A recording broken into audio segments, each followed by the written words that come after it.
With time moving at the speed of life and death, we seek joy in passing seconds.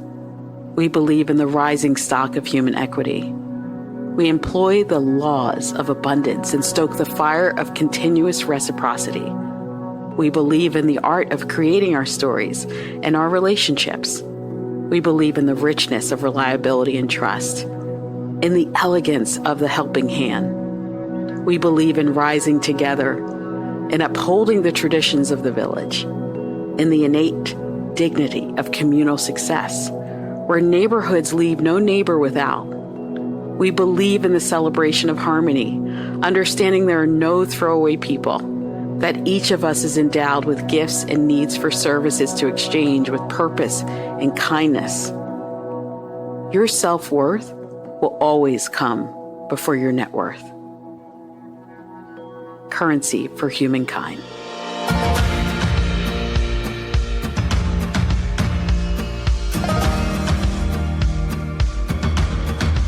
You are listening to Carla Ballard, host of Currency for Humankind, where we get to sit down and talk about this lovely subject of community capital. Welcome.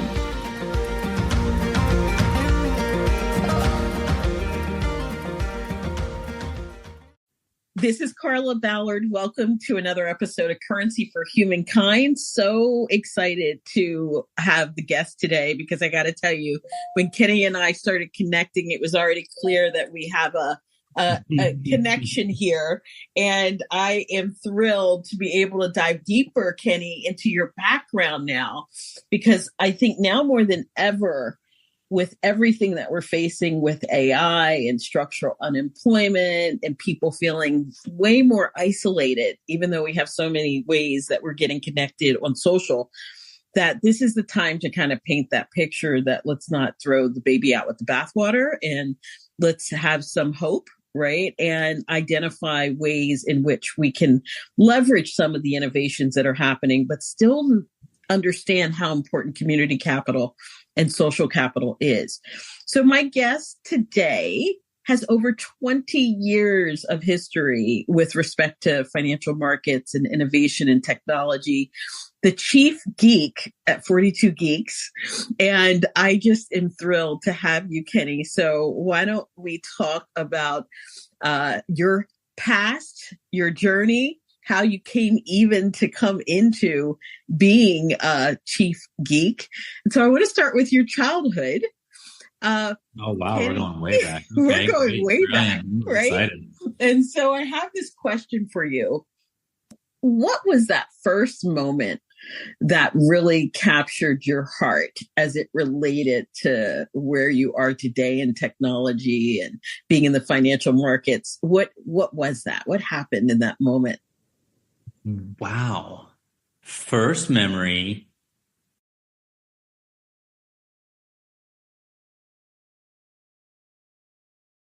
Maybe I'll start with technology. Okay. Third grade, my father brought home a compact Presario, which maybe people remember from. Oh my God. I remember that. Yeah, no, it was a big deal. And he brought it home. We set it up because he wasn't, well, he was relatively technical, but I vaguely remember doing a lot of the initial setup for it. We got the ISP, I believe it was AOL, because we got one of those old school CDs that they basically sent about 10 to every person in America. Right. To try to get them online. Yeah. Which I, by the way, tried to sell. I collected a bunch and tried to sell them in junior high school, which might have been my first entrepreneurial activity. It did not go very well, as you might imagine, because they're very free. Why am I not surprised? But yeah. Yeah, it was an attempt. But yeah, so we got it set up and we got connected and the modem made all of that noise. And then it stopped making the noise and I just sat at the computer waiting for something to happen because I didn't really know what the internet was. So it's like, okay, your computer's connected to the internet. I'm like, I have no idea what to do. So I eventually, after, well, not Googling, but figuring it out, I determined there was this thing called a browser. And then I popped it open to actually go online the first time. Wow. And it's been Well, it's either downhill or uphill, depending on how we define these things ever since. I love that. And so the city you were born and raised in, you want to share that with everyone and how that might have shaped you as well?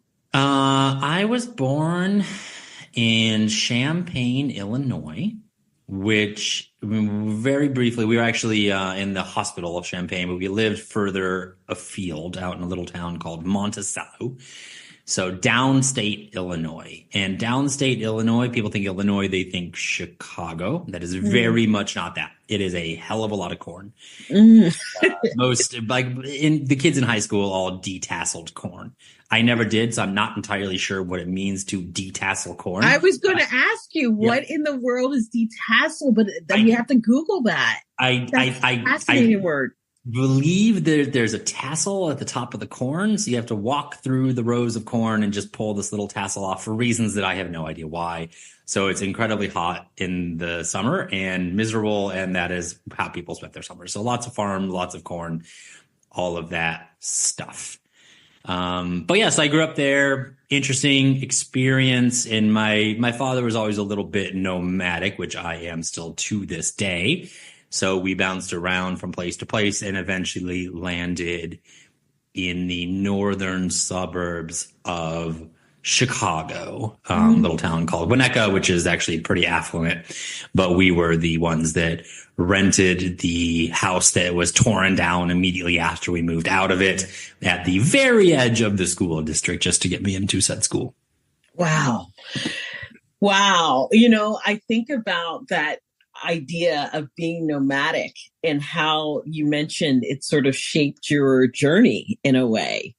So when you think about that moment when you were creating your first startup, right? Tell us a little bit about how that unfolded, because eventually you went on to do some really great things to work with people who are from the likes of PayPal and other, known entities that have done very well in the tech space. And 500 Startups, one of your business partners that I'm sure we'll talk about, is very known, right, in Silicon Valley. And so share the idea of being able to go from this wonderful place in Illinois to eventually in the tech arena. What was that like? Oh, what was that like? Well, like I said, third grade, first computer, I was pretty much a geek from then on. Math computer, I was on the math team. I was in the chess club. I was in the board game club. I was on the debate team. Like every potentially geeky thing you could imagine, I did. I did competitive bridge. It was pretty bad. Wow. What about Dungeons and Dragons? Did you ever do Dungeons and Dragons? I played a few times. I never really got into it, strangely. Wow. Lots of Warcraft, the more computer game version of Dungeons and Dragons. Mm-hmm.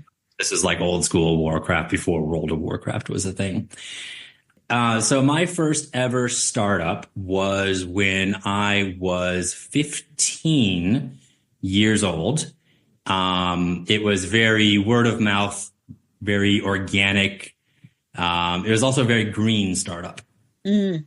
Yeah. So I definitely sold weed in high school. Oh, okay. So that was the beginning of my entrepreneurial whatever. Right. And that ended about as poorly as you might expect it to.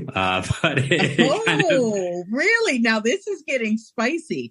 But by the way, I'm so pro cannabis. I've been in I've been in Emerald magazine, High Times. I think the medicinal thing, especially for our vets and others that are journeying through some, challenges.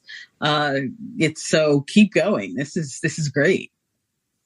I don't really know where to go from here, but yeah. So, I'll tell you the whole story if you want, the beginning and end of that journey, but, suffice it to say that it ended not well. Okay.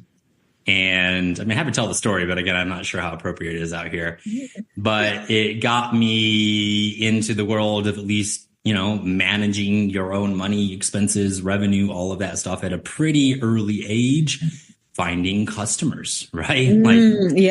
Purchases for discounts and a lot of the really basic stuff. Right. Plus it had a little bit of, an edge to it, right? Which is, being the uber geek that I was at least cerebrally appealing, because that was long before cannabis was legalized, like it is today. Which is why I'm a little more comfortable speaking about it. Right.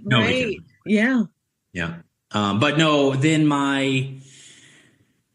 like I mentioned before, I got into a pretty decent high school, and one of the people's dads, one of my brother's friends' dads, worked at a little startup downtown Chicago, which I knew nothing about. And for some ungodly reason, I got it into my head that I really needed to give my resume to this kid to give to his dad, because I wanted to get a summer job with him.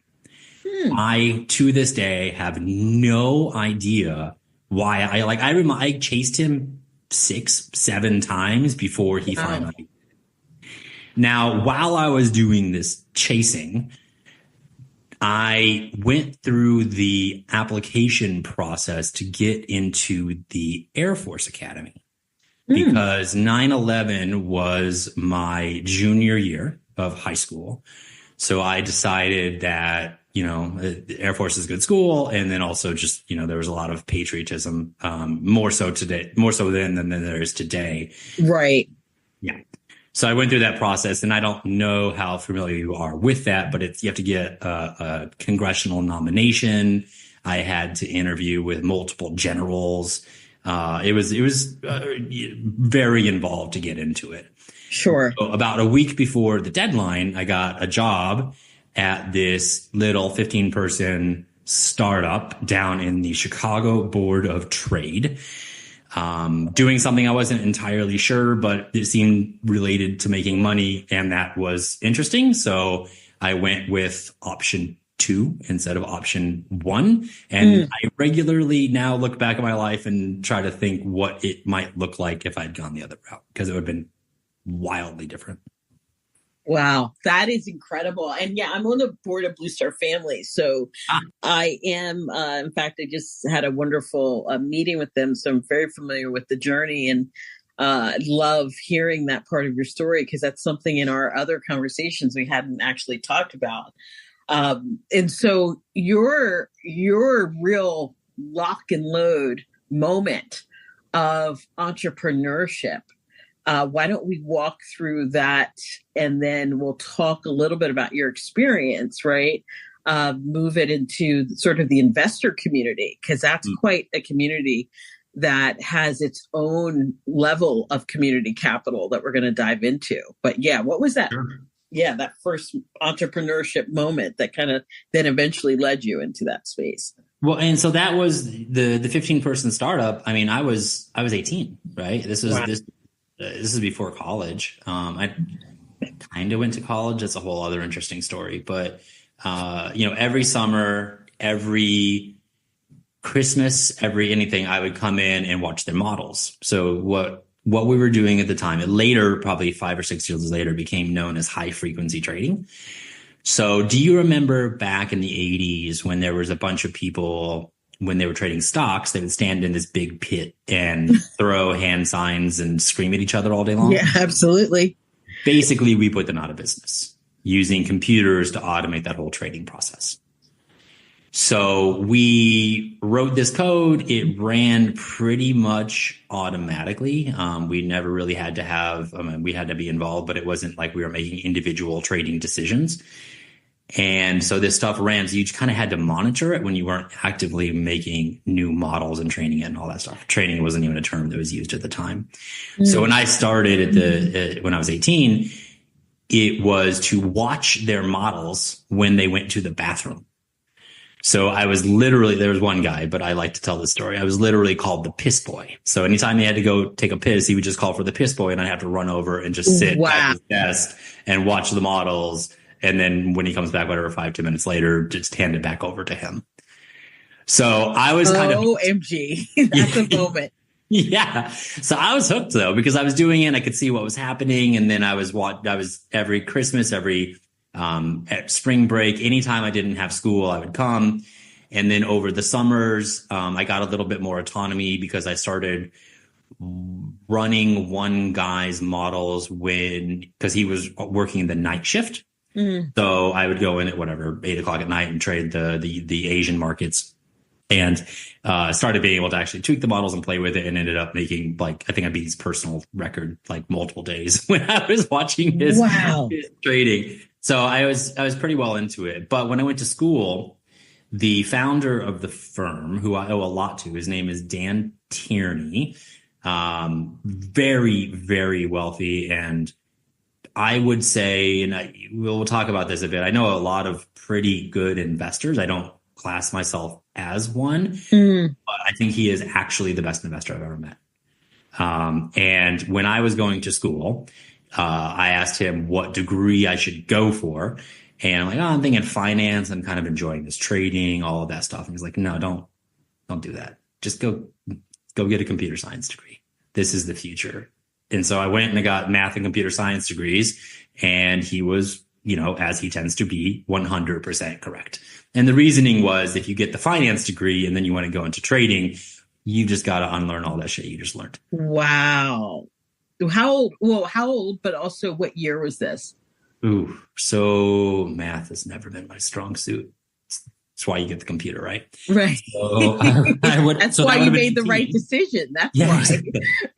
So that would have been when I was 18, and 84. So I was born in 84. We can do this together, right? 2002. Yeah. No, we can do it. 2002, I think, is how that math works out. Wow, that's amazing. And so you made the right decision at that moment. And I would say you made the right decision, not just for that moment, but obviously for the future of your experience. I definitely think so. And then, so I alluded my college career was a little different. So I went to a little liberal arts school in Missouri called Truman State University. And the reason I went there is because I had applied to the Air Force Academy, and I was going to go to the Air Force Academy, and I did not have a fallback. So I put in a bunch of applications to little tiny schools, and they were the one that gave me the most money. So I went there for my college, and I did 3 and a bit years. But because it was a very, very small school in the middle of Missouri, the teachers were a lot more open. And this might teach or speak a little bit to your community angle. So every year, every time there was a break, I'm working and trading. And then I have to go back down to Missouri, which is like a 7-hour drive, and sit in these classes knowing that I could be making way more money. Wow. If I didn't do that. So I'm like, how do I not have to do this anymore? Because it got harder and harder and harder when I could start reading what was going on. And so finally, the last semester, I just knew the professors because, again, small school and just kind of get involved. And so I just went to them and I asked if I could take their class and not go to any of their classes. And they're like, what the hell are you talking about? I'm like, well, I explained the whole situation. I got this whole thing. And they're like, sure, I guess. Like, nobody's ever asked that before. Wow. And then they made me run it up the flagpole to the head of the department, and he did the same thing. He's like, I guess nobody's ever asked that before, but why not? Sure. So I had 3 classes I had to take to get my degrees, and they all agreed that I didn't have to attend a single class. I think all but one of them said that I didn't have to do the homework, and the entire test or the entire grade would be determined on the test. So I would drive down on the Friday night, cram, because I obviously am not doing any studying. I would cram Saturday, Sunday, take all 3 tests back to back on Monday, and be back at work on Tuesday. And that was the last semester of college.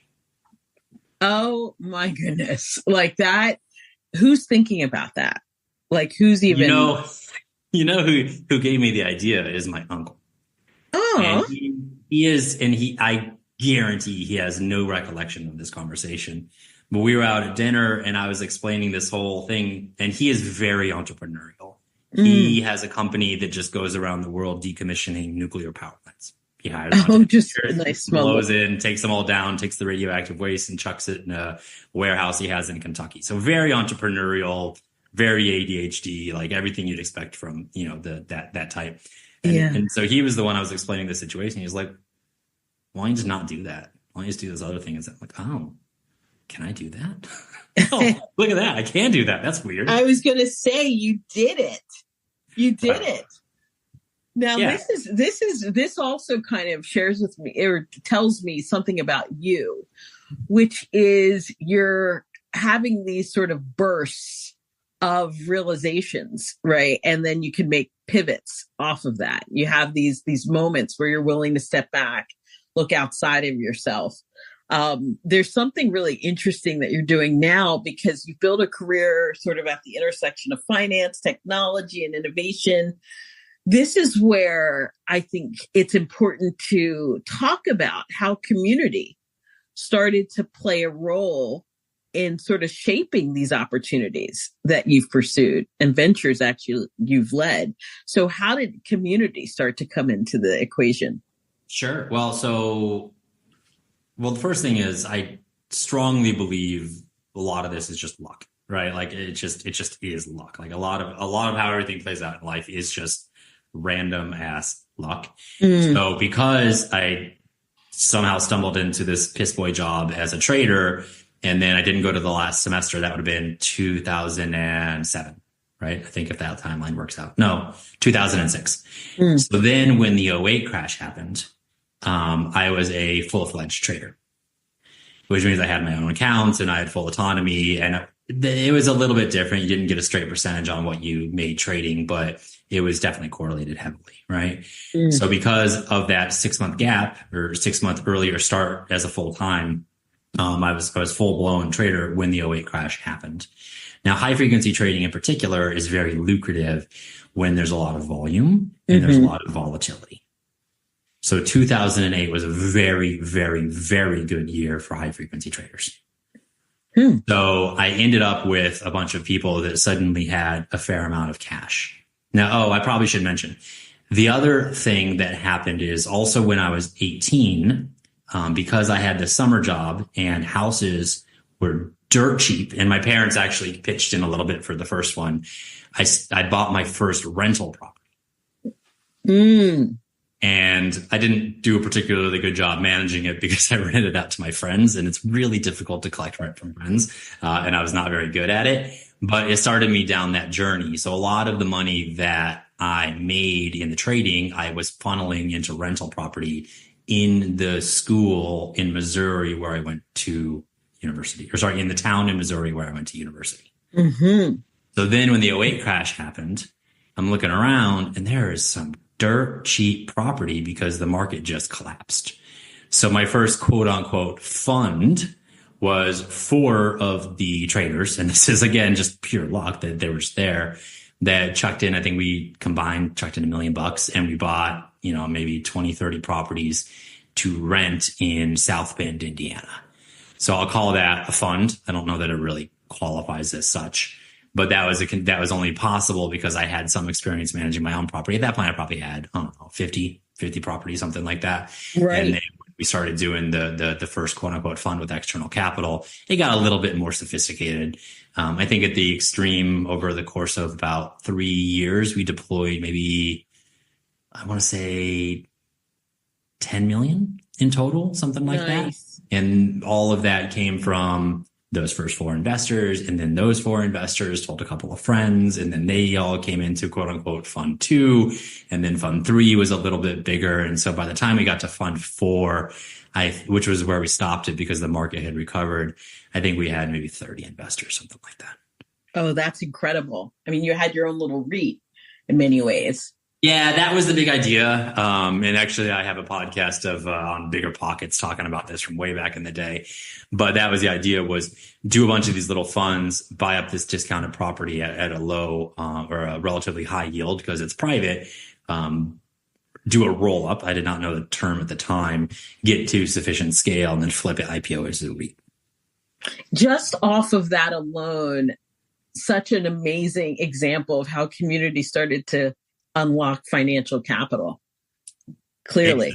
Exactly right. And it's a snowball, right? Especially when it comes to raising money. I like to joke that our investors are very prone to habits.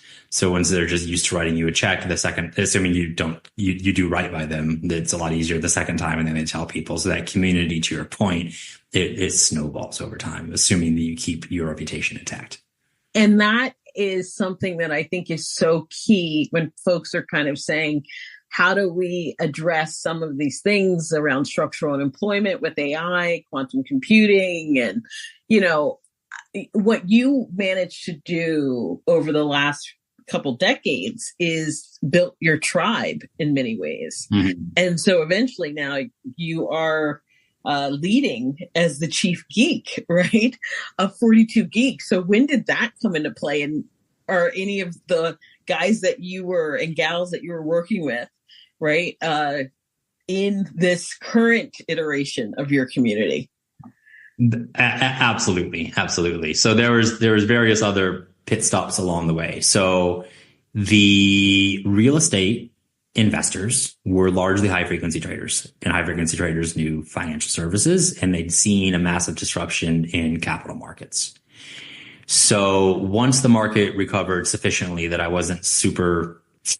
I'm kind of allergic to hard work a lot of the times. So when the market recovered and it started getting more and more difficult to find good real estate deals, I'm like, I think at one point we were trying to buy $1 million apartment complex and we got into a bidding war with a $1 billion insurance carrier. I'm like, this probably isn't where we need to be right now. Wow.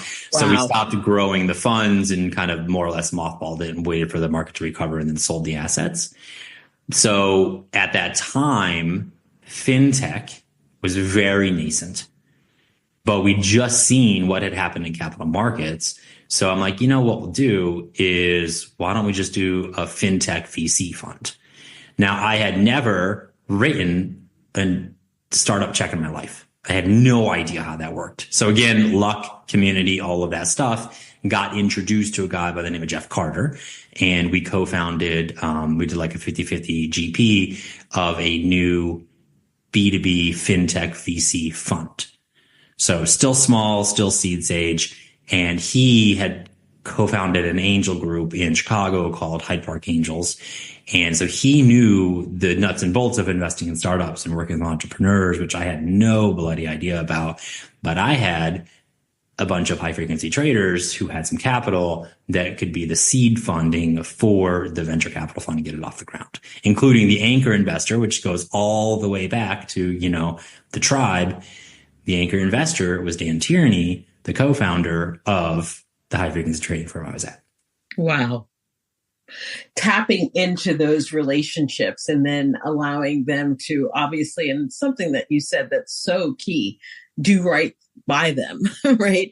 That social capital grows literally off of trust and off of probably frequency in creating those lasting connections and eventually creating spaces where you can go deeper, right?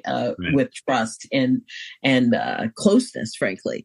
And so then you started to eventually move into a space that allowed for folks to start just getting on a plane and going to different places.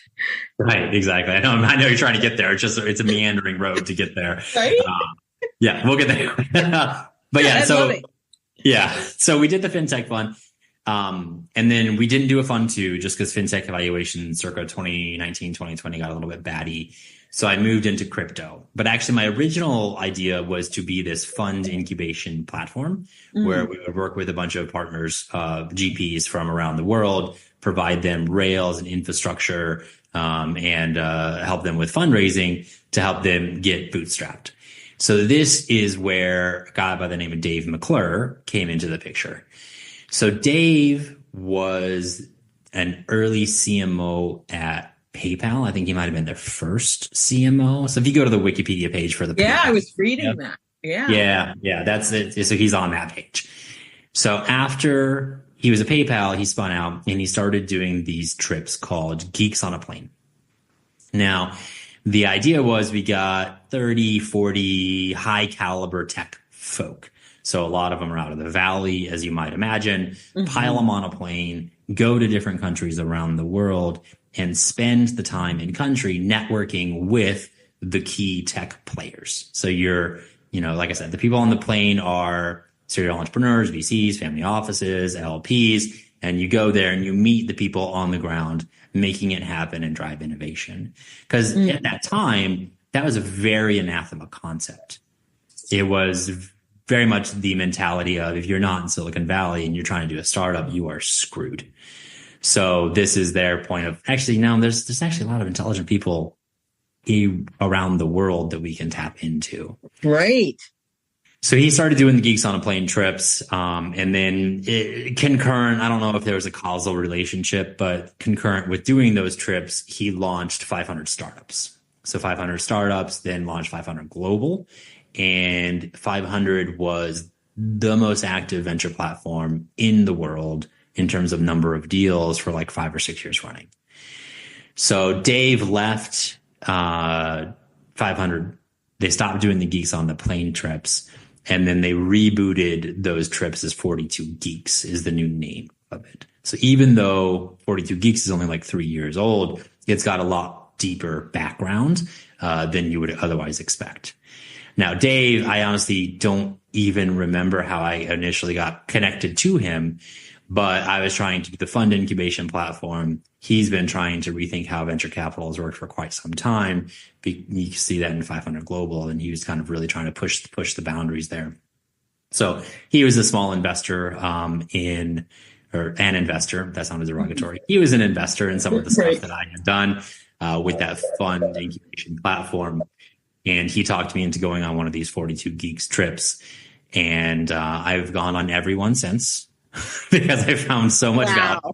It was crazy because the first time I went on it, jumped on a plane, flew to Brazil. I had never been to South America before in my life. Walked in and there was like 40 people on the trip.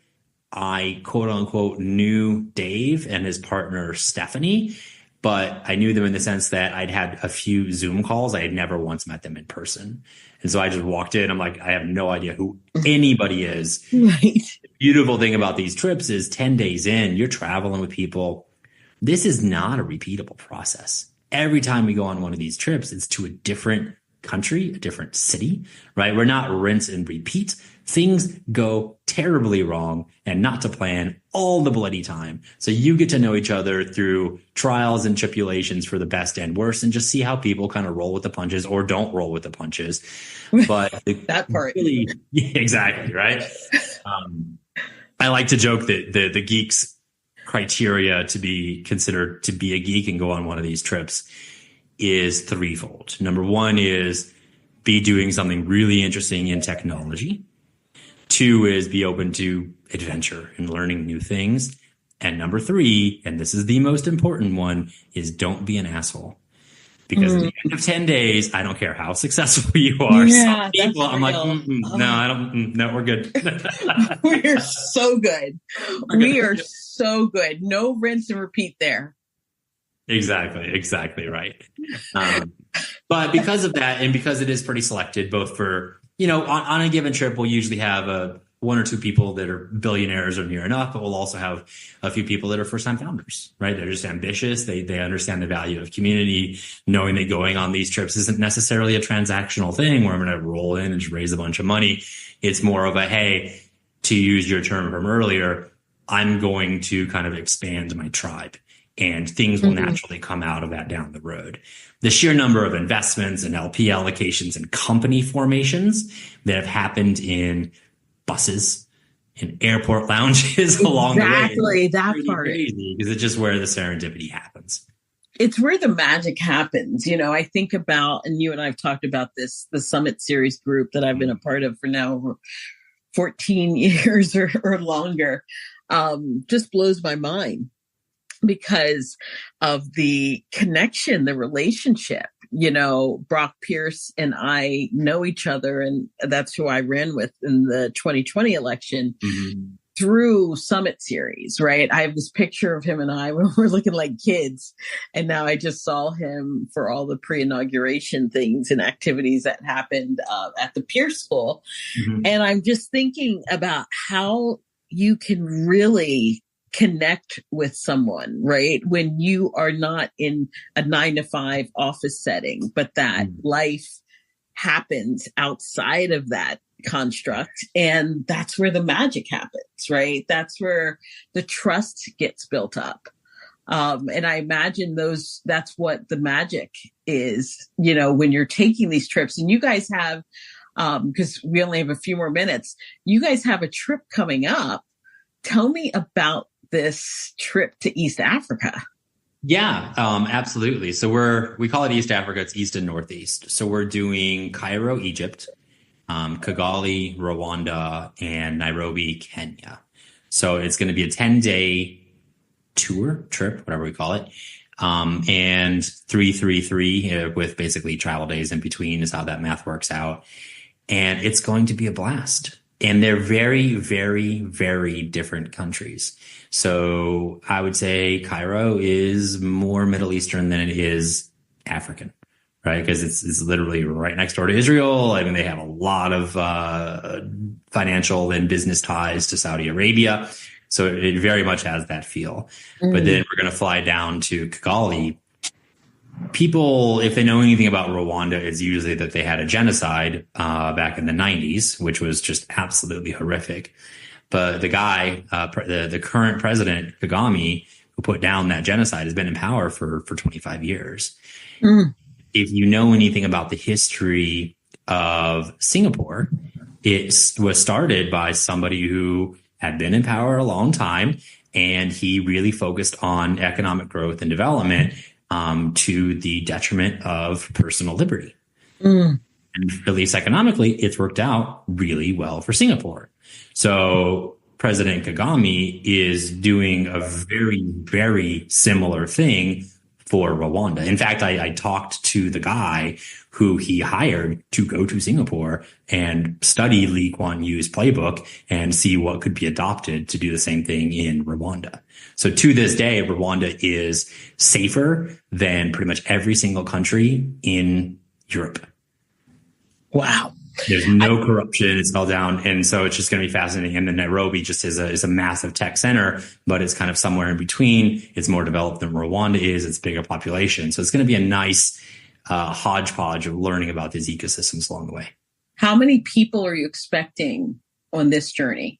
This one's going to be a little bit smaller. I think Africa is a little bit more exotic than some people want to deal. Okay. So we're probably in that 25 to 30. When you think about the communities, that you have been a part of, I feel like it's clear that this has really been a foundational moment in your career that is something that you're consistently tied to, plugged into for opportunities, for friendships. How would you define this thing called community in sort of the lens that you experience life? How important does it play a role in your experience? I think community is everything, honestly. I think that once upon a time, I went to business school. And I, funnily enough, primarily went for networking purposes. And I took a great class, and they talked a little bit about kind of networking and innovation. And there are people that have very deep domain expertise. And typically, to go deep on a particular area, you have a very close-knit group of people that you bounce ideas off and you go deep. So think of, chip design, right? There's a very small number of people that are really good at chip design. So if you look at any given domain, you can find these little pockets with these really, really, really close-knit communities. But if you ask 3 people in a community of 20 people that have gone deep on chip design, as my example goes, they're all going to give you the same answer, the same feedback. Mm-hmm. So innovation and the truly successful entrepreneurs are the ones that are able to know a few people that have that deep domain expertise across a bunch of different domains, and they're able to piece them together or piece the ideas that come out of them together in a new way. And that's what we call innovation.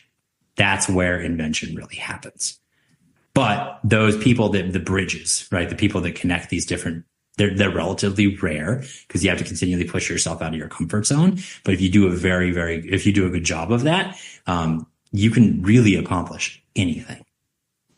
I love it. And as we close, I want you to think about that number, financial number.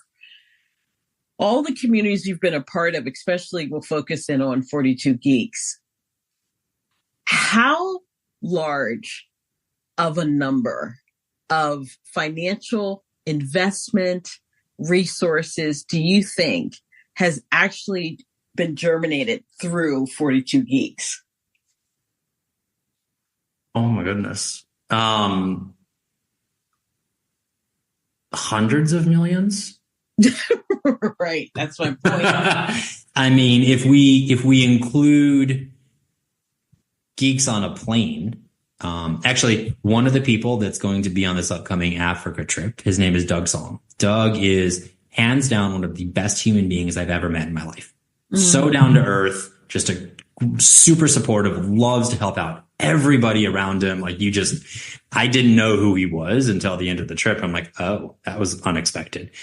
So Doug is the co-founder of Duo Security, co-founder CEO of Duo Security, and they exited to Cisco, I think, for $3 billion, something like that.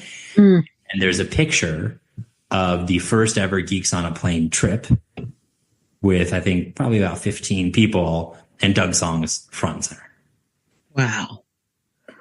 This just really just emphasizes once again, and this is why, I love talking about this subject, and driving currency for humankind is directly focused on unlocking social capital into financial capital. And it's not about surface relationships. It only comes when you have that deep, deep connection and trust and frequency, frankly, right, of developing the relationship, investing in it.